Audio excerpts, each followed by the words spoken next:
Universal Studios Florida is celebrating its 30th anniversary this year. Opening on June 7, 1990, the park has undergone a tremendous amount of changes over the last 3 decades.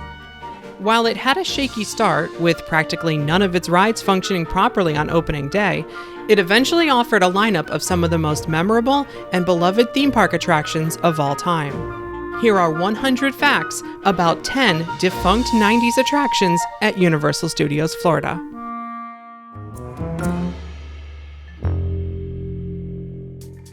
Kongfrontation was inspired by the King Kong Encounter segment on the Universal Studios Hollywood Tram Tour, which had opened only a few years prior.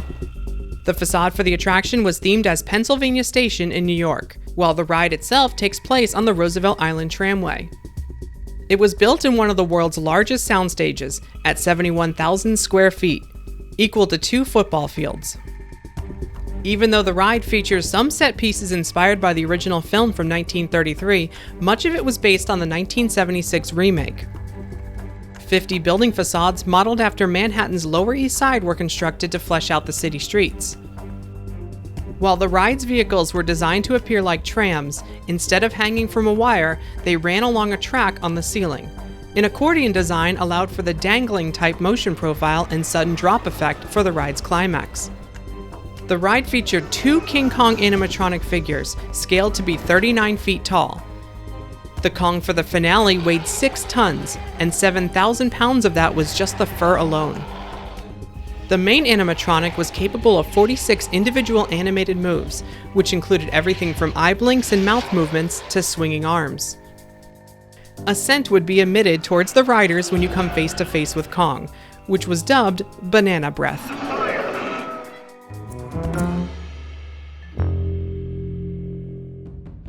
Based on another short segment from the Hollywood Tram Tour, Earthquake the Big One would take a 2-minute ride and turn it into a full experience for Florida. The entrance was themed as the fictional San Francisco Transit Authority. The attraction was based on the 1974 film Earthquake, starring Charlton Heston. Heston hosts the pre-show, which shows off a sequence from the movie, and then reveals an actual section of the scale model of downtown Los Angeles that was used in the film. A second version of the attraction in 2002 updated this pre-show to talk about additional films. Models from E.T., How the Grinch Stole Christmas, and U-571 were on display. While the original version of the second pre-show had volunteers reenact sequences from the Earthquake film, the second version incorporated reenactments from additional films as well. The main ride had guests loading into a stripped-down version of a Bay Area rapid transit train heading from Oakland to the Embarcadero station. 65,000 gallons of water pour in for the ride's conclusion, and is then reclaimed and reset in time for the next group. Just like the original version in Hollywood, guests can see behind the magic as all of the effects and set pieces reset themselves while your tram rolls away. In 2007, this ride was converted into Disaster, a major motion picture ride starring you, featuring Christopher Walken as filmmaker Frank Kincaid. You're welcome.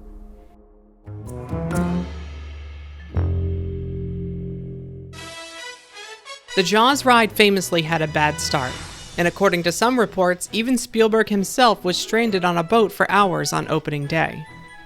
The ride took place in a massive 7-acre lagoon filled with 5 million gallons of water. The shark animatronics would move through the water at speeds up to 20 feet per second and thrust with the power of a Boeing 737 aircraft during takeoff. After attempting to get the initial version of the ride to run for well over a year, they gave up and decided to redesign the attraction, especially the 2 most troublesome parts of the ride. While they originally hoped for a summer '92 reopening, it wouldn't open in its final form until 1993. The sinking boat scene and an updated boathouse sequence were kept from the original version, as well as the first 2 fins that move along tracks. Although the fins originally would swing their tails back and forth to simulate swimming, the effect was turned off to keep them from falling off their tracks. In the original version, the shark would appear to bite the boat and spin it around 180 degrees. The effect rarely worked in unison, causing the robotic shark and the boat's movements to fall out of sync. This scene would be replaced with the skipper inadvertently setting the gas dock ablaze. While fine-tuning the massive gas dock explosion, technicians would ride through the scene over and over, dialing up the flame's intensity a little each time until it actually started to burn them. and then dial it back one notch. This ensured an impressive but technically safe pyrotechnic display. The original ending to the ride had the shark exploding, inspired by the film's ending. An explosion effect would shoot a mix of water, red dye, and fake guts up out of the water. Dubbed the meat machine, this effect was also prone to complications. The final version of the ending was instead inspired by Jaws 2, where the shark dies after biting an electrical cable.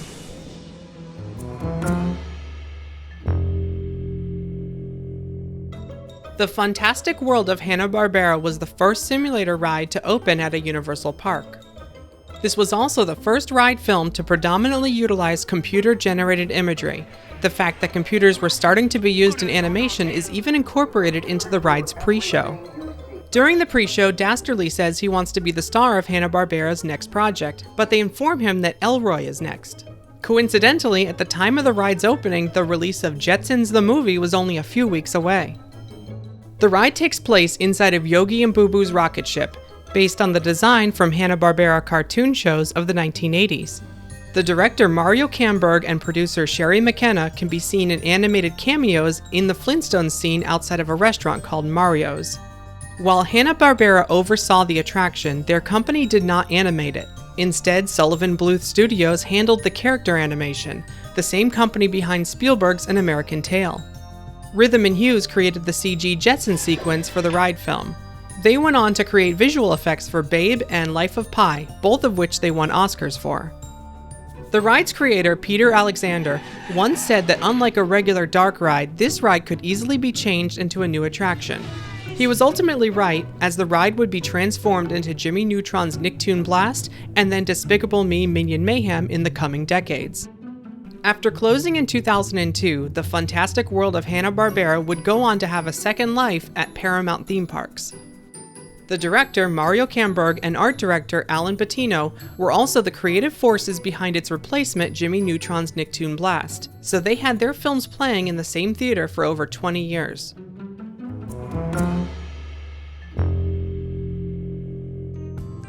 Nickelodeon moved their production facility to Orlando more than a year before the park opened. They began taping their first show at the new studios, Super Sloppy Double Dare, in 1989. On the park's opening day, Nickelodeon aired a 3-hour live special hosted by Mark Summers. The studio included a 45-minute walking tour where park-goers could see into the sound stages where actual shows were being made. After the tour, kids could compete for their chance to be slimed. While present earlier, the famous slime geyser didn't start spewing green slime until later that year.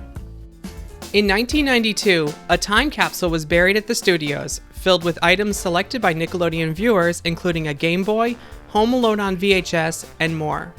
While scheduled to be opened 50 years later in 2042, the capsule was exhumed and reburied in 2005 at the Nickelodeon Suites Hotel near Walt Disney World. It would once again have to be moved when that resort was rebranded in 2016 and is now located at their animation studio in Burbank, California. Usually taping on sound stages 18 and 19, dozens of programs were completely produced within Universal Studios Florida until Nickelodeon left in 2005, including sitcoms like Clarissa Explains It All, Welcome Freshman, and My Brother and Me. Studio audiences were often needed for certain shows, and park guests would sometimes be offered a chance to fill empty seats for shows like All That and What Would You Do? Game shows like Legends of the Hidden Temple and Guts would feature a live studio audience as well.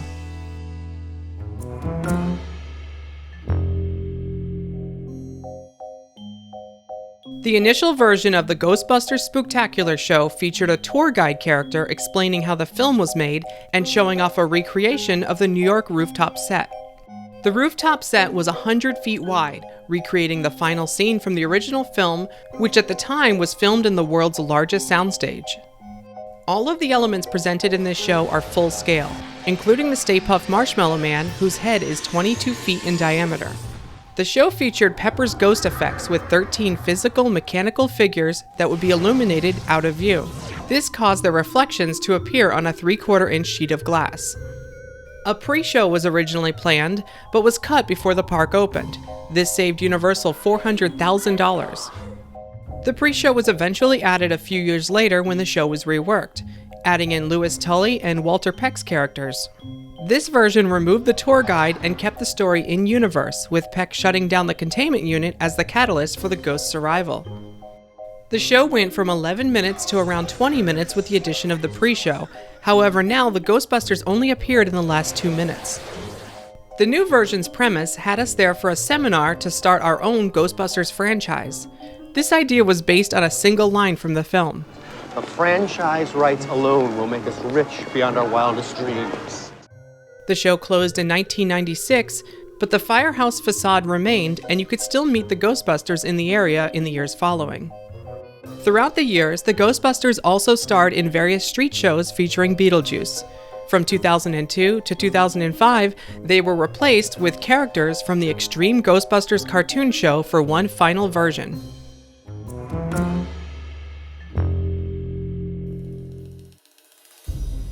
Even though Back to the Future the ride wasn't ready when the park opened in 1990, there was a countdown clock set up in front of the building, letting guests know to come back in the future next year. Doc Brown's segments for the Outside Cue video were shot in the same hovercam style as the Saturday morning cartoon show's intros. This attraction featured 70-foot Omnimax dome screens to envelop riders in the action. Since the film was projected onto domes, the miniature sets for the 2015 sequence were actually built with curved surfaces to take this into account. A styrofoam cup can be seen to the right of the clock tower, appearing to be 1 story tall, supposedly because someone left a cup in the miniature set during filming. The ride film does not use digital effects or CGI in any way. The sets are all physical and a stop-motion camera was used. The camera wasn't the only thing that was stop-motion, so was the giant Tyrannosaurus Rex. The figure for this scene stood about 7 feet tall in real life. The vocalizations for the T-Rex were provided by Frank Welker, a famous voice actor known for playing characters like Scooby-Doo and Megatron. The film was directed by Douglas Trumbull, who was the visual effects supervisor on films like 2001: A Space Odyssey, Blade Runner, and Close Encounters of the Third Kind. He used his expertise with optical effects to seamlessly blend layers of filmed and animated material in an age before digital compositing. Concerned about the ride's intensity, Universal brought in a doctor to sign off on the final version of the ride. He suggested that the simulator may cause riders to get off the ride thirsty, so water fountains were installed near the exits. A clip from the ride's original ending was cut before it opened, where manure would fall from the ceiling onto Biff after he thanks Doc for saving his life. Manure! I hate manure! Strangely enough, the reason Doc has manure inside of the Institute is set up earlier in the Q video. He's working on a new, renewable energy source.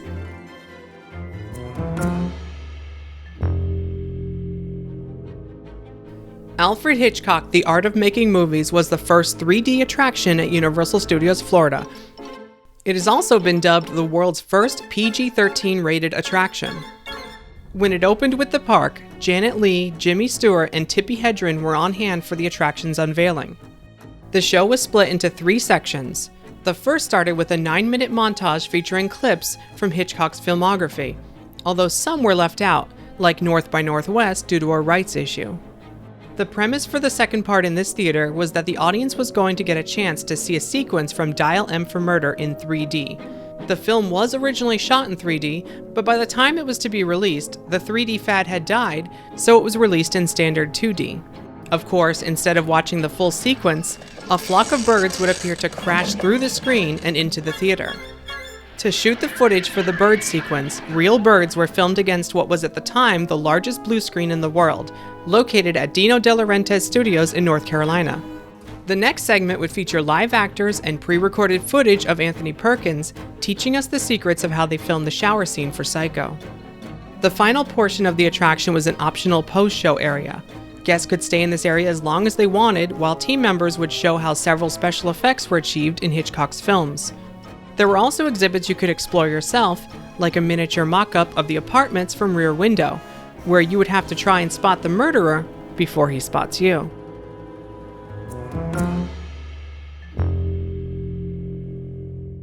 This interactive show was originally named Murder, She Wrote Post-Production Theater, as it focused on the different stages of post-production for a television program.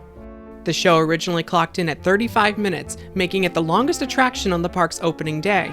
It was later trimmed down to 25 minutes. The show was about the production of a fake episode of Murder, She Wrote titled The Black Pearl.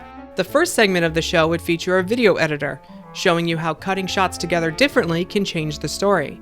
The next segment would teach you how Foley artists record sound effects to match what is happening on screen.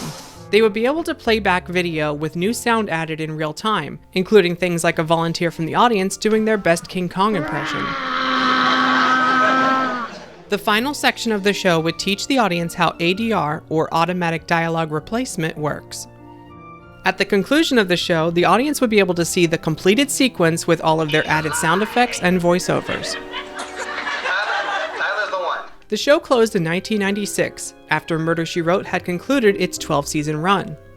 It was replaced by Hercules and Xena: Wizards of the Screen, which featured a similar setup, but now teaching audiences about post-production for these TV shows instead.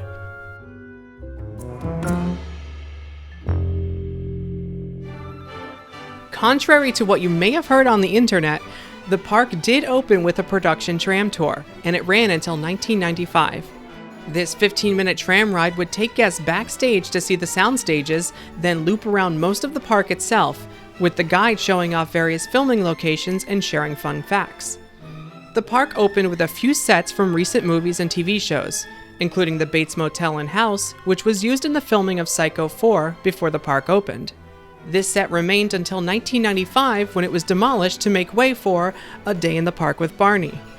There were also a couple of sets for the Swamp Thing TV show, one backstage that guests could see on the tram tour and another located at the back of the park. These sets were removed in 1994, a year after the show's cancellation. Another opening day attraction was the Boneyard. You could find real props and vehicles that were used in movies on display, like some of the sharks from Jaws 4 and Jaws 3D. Props were added and removed throughout the years until the Boneyard was closed in 2008 to make way for the Music Plaza stage. The park also opened with a nighttime lagoon show called Dynamite Night Stunt Spectacular, based on Miami Vice, which ran for nearly a decade before closing in 2000. No matter where you watched the show from around the lagoon, you were guaranteed a good view of at least one of the show's 3 major set pieces: an exploding boathouse, exploding sinking ship, and a speedboat flying through an exploding gas barge. Another opening day experience was being able to meet classic Hollywood celebrities in the park. Ron Schneider, known for playing Dreamfinder in Epcot, was hired to scout lookalikes for Universal. You could meet celebrity impersonators like Mae West, the Marx Brothers, Laurel and Hardy, and Marilyn Monroe when the park first opened.